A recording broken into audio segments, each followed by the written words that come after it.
Vendredi 4 octobre 2024, Evelyne Delia a accordé un entretien à Télévision Grande Chaîne. L'occasion pour la célèbre présentatrice météo de TF1 d'évoquer la médiatisation de son cancer du sein en 2012. Un combat mené dans l'ombre avant d'être rendu public. Début 2012, Evelyne Delia apprenait être touchée par un cancer du sein. Après avoir dû abandonner la présentation de la météo de TF1 pendant quelques mois, c'est alors que ses fans étaient particulièrement inquiets qu'elle avait finalement évoqué la maladie par le biais d'un communiqué. Vendredi 4 octobre 2024, elle s'engage de nouveau pour Octobre Rose, la campagne annuelle de récolte de fonds et de sensibilisation au dépistage. La star de TF1 a révélé auprès de Télévision Grande Chaîne, en 2012, « Je ne voulais pas communiquer sur mon cancer, mais j'y ai été obligée parce que les gens me demandaient pourquoi je n'étais plus à la météo. » Si elle a toujours préféré ne pas s'épancher sur sa vie personnelle.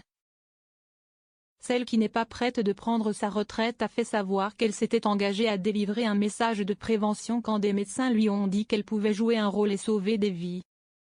La libération de la parole permet d'aider les personnes touchées par la maladie.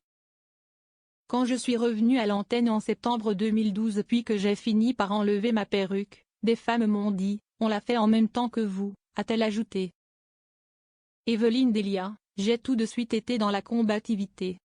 Au cours de cet entretien, celle qui est la présentatrice de la météo de TF1 depuis 1991 a précisé que le soutien de son entourage avait été primordial. Quand vous apprenez ça, le ciel vous tombe sur la tête. Malgré tout, on est toujours un peu seul dans ce genre de situation parce que vous vous bagarrez contre un ennemi qui est en vous. Moi, j'ai tout de suite été dans la combativité, il ne fallait pas baisser les bras. Si est dans ma nature. Aujourd'hui, tout va très bien, a-t-elle assuré.